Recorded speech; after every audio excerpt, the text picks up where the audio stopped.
病房不能吸烟。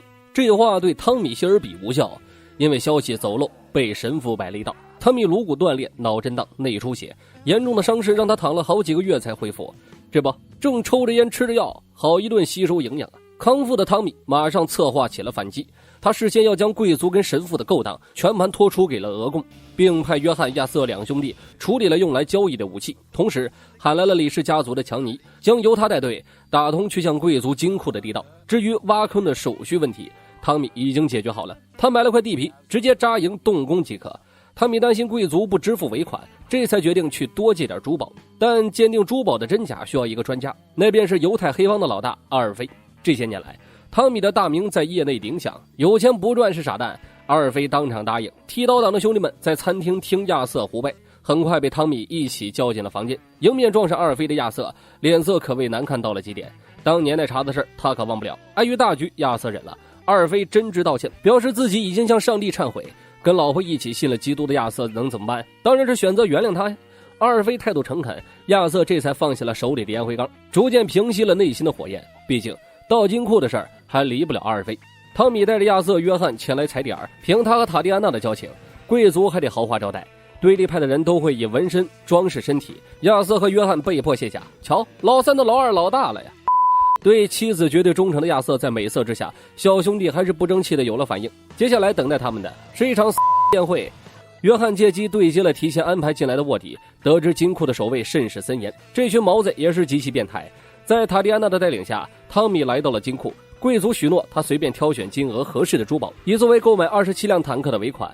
身为犹太人的阿尔菲对俄国人没有一点好感，但这次来不是搞矛盾的，他逐一评估价格，跟公爵夫人讨价还价，专业系数直接拉满，但嘴臭的毛病实在改不了，中途几乎要把路维奇公爵气昏厥过去。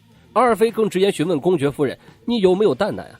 别误会，我说的是法贝热彩蛋，是俄国非常著名的一种宝物。罗维奇当然不想给了，但贵族是女人当家，算上法贝热彩蛋，所有的宝物总价值达到了要求。待事成之后交给汤米，双方握手算是达成协议。接下来继续回到了宴会，亚瑟正疯狂输出着面板伤害，汤米也被塔莉安娜拉回了卧室，虽然身体交给了他，但满格雷斯想的都是脑子。这边波利和画师罗本也干柴烈火，那幅画让他感觉遇到了真爱。第二天一早，三兄弟春光满面，迈着六亲不认的步伐离开了贵族庄园。随便施个肥的时候，约翰和汤米还在回味昨晚的愉悦，但亚瑟典型是占了便宜还愧疚，一路上也说不出什么话来。汤米的地道小组也已经聚集，成员皆是一战期间的战友，个顶个的老挖掘工啊。接下来汤米便开始根据昨晚的踩点安排起了工程计划。这些天只有麦克萎靡不振，像是遇到了什么压力。波利在儿子抽屉里翻出了一颗子弹，上面写着神父的名字。汤米便把事情一五一十地告诉了波利。住院期间，麦克来找过自己，申请亲手干掉神父，原因是麦克小时候在教区被神父侵犯过。得知这些事的汤米自然同意让兄弟报仇。汤米要求麦克一枪打爆那混蛋的头，别问为什么，问就是 I order the Peaky Blinders。 这时候波利又整幺蛾子了，他不想让儿子双手沾血，威胁汤米说，如果麦克开了枪，我会搞垮整个剃刀党。不久后，格雷斯的基金会正式开幕，这本就是汤米以挚爱之名办理的慈善机构，专门去帮助那些出身贫贱之人，这些人将会受到剃刀党的庇护。 By order of the Peaky Blinders。 台下的政客不少，但真正改变城市的却是黑帮，可见讽刺。望着格雷斯的照片，汤米久久未语。神父突然不请自来，他特来告诉汤米，24小时内你必须要让俄共的人炸了火车，否则懂的都懂。从始至终，汤米没有开口，他返回开幕式招待客人，但凡有功夫都得问问地道的事儿。被妇女们包围的汤米被迫营业，等缓过神来，他突然脑子一嗡，因为儿子不见了。焦急的汤米一口酸水吐了出来，这一刻他什么计谋都想不出来，整个人都是发麻的状态。好在兄弟们封锁了所有路口，警方也大批出动寻找查尔斯，但都没有线索。这时神父见了汤米，孩子自然是这个卸东西绑走的，因为他要确保万无一失，更要确保汤米足够听话。他之前通告了俄共，让对方千万别炸毁火车，那会导致英俄断交，引发冲突，更会让剃刀党万劫不复。未曾想这件事让神父知道了，现在拿汤米儿子威胁，命令他亲自炸了火车，必要时炸死几个工人更有说服力。神父突然话锋一转，听说你们剃刀党在挖地道找金库，挖出来的东西也必须都给我。有人说这里面还有法贝热彩蛋，我们共济会的一个成员就喜欢这个，也一并拿过来吧。信念儿子的安危，汤米二话不说就答应了下来。回到赌坊，汤米面色沉重，因为挖地道的事只有自己人清楚，神父知情，那必是我们中出了内鬼。他怀疑了家里所有女人，突然想起了和玻璃暧昧的画家，说不定就是这个杂碎。不然一个受过高等教育还懂得医术的男人，为何会看上玻璃这个黑帮老太呢？这番话伤透了姨妈，她也不知真假，没法反驳。玻璃哭着毁掉了那幅画像。转日一早，汤米叫来了阿尔菲，他已经冷静了下来。汤米先是花钱买了份情报，名单上是所有对法贝热彩蛋感兴趣的买家，上面与自己调查的名单有所出入。阿尔菲的这份名单少了个人名，汤米当场掏枪指向阿尔菲，因为内鬼就是阿尔菲。阿尔菲一见事情败露，也就承认了，还真的有词。当我看见金库的那一刻，上帝就告诉我，那都是你的，阿尔菲，那都是你的。汤米不想废话，当场 fucking 了，怒斥阿尔菲没有底线，让敌人绑架了自己的儿子。他那眼神明显是不知道汤米儿子这茬事儿，但嘴臭的毛病实属改不了，惹得汤米把他按在地上摩擦。随行保镖试图控制住汤米，但身边的麦克突然开枪。第一次见血为了汤米，也为首任神父埋下了伏笔。见汤米和阿尔菲要玉石俱焚，麦克赶忙拉架，毕竟阿尔菲身后是犹太黑帮，能不交恶就不交恶。这些话反倒让阿尔菲暴起了，马上化身鸡汤之神，说自己这么做是为了让汤米明白一个道理，道人混迟早是要 fucking 要还的。汤米哪能不懂这些？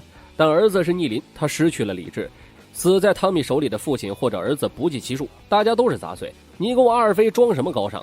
一番嘴炮轰炸，让汤米都直呼牛逼啊！阿尔菲最终算是为儿子的事道了歉，汤米这才转身离开。他安排警长莫斯和亚瑟抓来了名单上疏漏的那名买家，此人正是神父口中的那名共济会成员家属。一顿友好招待，问出了儿子的下落。为了以防万一，汤米亲自来到了挖掘现场。神父那边只给了24个小时，他必须亲自把这地道挖通，完成任务。这让他回到了一战的时候，更是在与曾经的恐惧做斗争。另一边，麦克对众兄弟坦白了早上杀人的事儿，几名兄长安稳他的情绪。约翰把孩子的位置给了麦克，神父和孩子在一起，这次新仇旧账一起算。与此同时，工厂全面罢工，剃刀党接过了地盘。亚瑟本就是本次的爆炮手，如果麦克那边没有救出孩子，他会炸了火车嫁祸给俄共，让英俄彻底断交。地道里因为泥土潮湿，挖掘工程遇到大障碍，但汤米坚持向前，最终攻破最后一道墙，抵达了金库，珠宝通通打包带走，其他行动也在同时进行。亚瑟和约翰在铁道旁安置好了炸弹，静等费恩传来消息，而麦克则是杀到了神父面前，因为没有第一时间下手开枪，经验丰富的神父直接展开反击，即将窒息的麦克一刀刺瞎了神父的眼睛。手下们赶来帮忙，却被麦克挡了回去。他要亲手解决掉这个酸萝卜别吃。一刀封喉，神父结束了罪恶的一生。得知行动顺利的菲恩马不停蹄地赶往工厂。此时已经过了24小时，亚瑟决定当这个夺走工人性命的屠夫。他引爆了炸弹，菲恩赶到时已经晚了。麦克擦干了血，抱着孩子回了家，眼神也不再有以往的清澈。汤米这边拿到了宝物，第一时间联络了家里，听到儿子的声音后如释重负地笑了出来，哪怕是自己一个人也要硬撑着双眼里的泪水。真正抱起儿子的那一刻，前所未有的踏实包裹住了汤米。然而跟塔蒂安娜光腚的交情，汤米真的会白嫖所有珠宝吗？自然不会，一切的一切都是他塔蒂安娜的秘密，财产没继承那能叫财产吗？至于坐中间的那哥们是谁已经不重要了，因为黑吃黑不允许中间商赚差价。汤米拿到了一大笔钱，塔蒂安娜拥有了财产，两人谁也没有白嫖谁。至于贵族和俄共那点内战，这俩人谁也不感兴趣。至此，那13万美金的款项终于批了下来。汤米叫来了全家人，他为自己失去理智带来的伤害为众人道了歉。大家跟着汤米混，都吃到了肉，可利兹却1毛钱没要，他要的是人。染过血的麦克决定黑化，跟着汤米干更大的伟业。以波利为首的女人帮要规划他们的未来，大哥亚瑟也要金盆洗手，跟着妻子去美国生活。这场告别让所有兄弟低下了头。亚瑟一句我走了，约翰的眼泪当场失控。你以为到这儿就算逼低了吗？汤米突然开口，伯明翰的局长为剃刀党见过血的成员发起了逮捕令，这是莫斯警长告诉他的。